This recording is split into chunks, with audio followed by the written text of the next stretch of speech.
What's up, guys? I'm JoyCons and I am here with some Nintendo Switch news. Man, that is amazing to say. So this morning at 10 a.m. Eastern Time, the Nintendo NX was finally revealed with its official name of the Nintendo Switch. It was revealed in a quick 3.5-minute trailer, but they still managed to show a lot in that time. As rumors have suggested, the Nintendo Switch is a home console and handheld hybrid. When being played as a console, the Nintendo Switch rests in the Nintendo Switch dock, which connects the system to the TV via HDMI. The dock also appears to have 2 USB ports. To be used as a handheld, the Switch can simply be removed from the dock. The feed seems to seamlessly switch, get it, between the TV and the handheld screen, and vice versa. It seems that any game will be able to be played portably, as huge RPGs such as The Legend of Zelda, Breath of the Wild, and The Elder Scrolls V Skyrim were shown being played on the handheld. However, it appeared that Zelda may have experienced some slowdown when being played portably. There are many different controller options for the Nintendo Switch. The first one shown is the Joy-Con grip, with the 2 controllers on the sides being called JoyCons. Games can be played with the Joy-Con grip, but the Joy-Cons can also be removed from the Joy-Con grip and still play games. One player can use both Joy-Con controllers, or 2 players can each use one. When used together or with the grip, the Joy-Con controllers have 2 convex analog sticks, one on the top left and one on the bottom right, like the Xbox One controller. They have 4 face buttons, A, B, X, and Y, above the right analog stick, and they have 4 separate directional buttons, as opposed to a D-pad on the bottom left. This is so that when the Joy-Con controllers are separated, they can be used identically. The Joy-Con controllers also have 2 bumpers and 2 triggers, as expected, and they have plus and minus buttons near the top. This time, the buttons are actually shaped like pluses and minuses.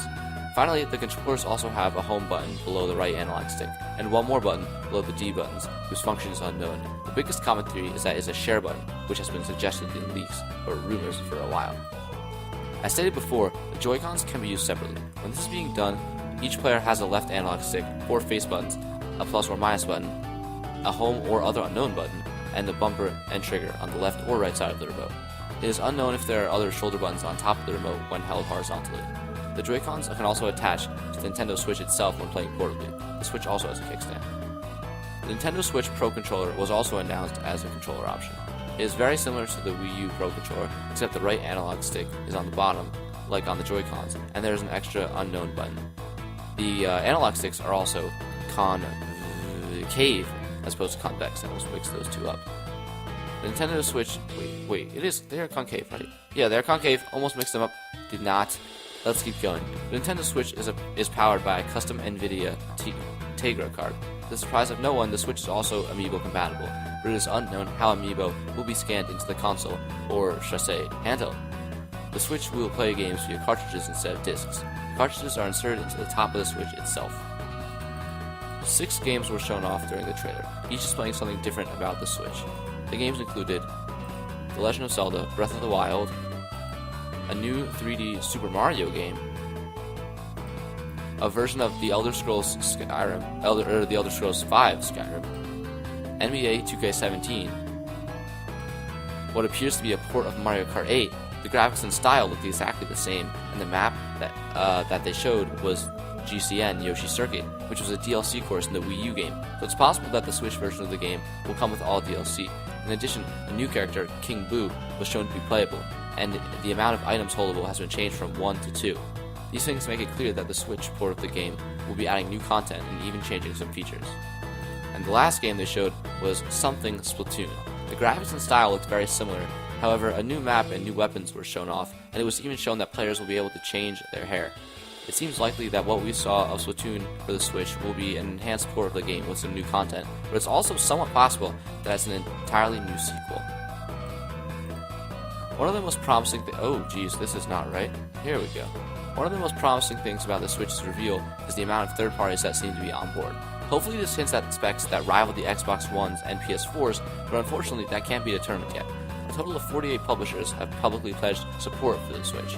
Some of the most noteworthy to me are From Software, the maker of Dark Souls series, which has never been on a Nintendo console, DNA, Nintendo's recent mobile partner, Bethesda, maker of hit games such as Doom, Skyrim, and Fallout 4, and those are generally hardcore games, or at least that's what they're considered, EA, maker of popular sports titles such as Madden and FIFA, and EA gave up on the Wii U almost immediately, and finally Activision, the publisher behind Call of Duty, that also gave up on the Wii U very quickly.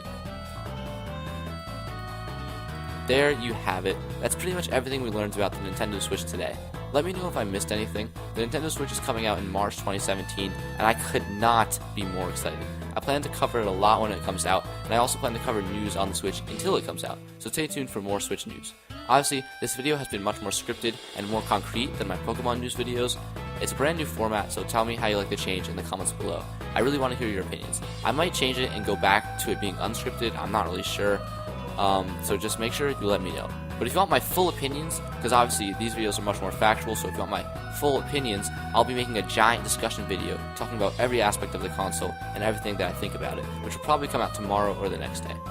Be sure to follow me on Twitch, follow me on Twitter, check out my page at 2LeftSticks, links to all of which are in the description. Like, comment, and subscribe. Stay tuned for more Nintendo Switch news, and I will see you guys next time.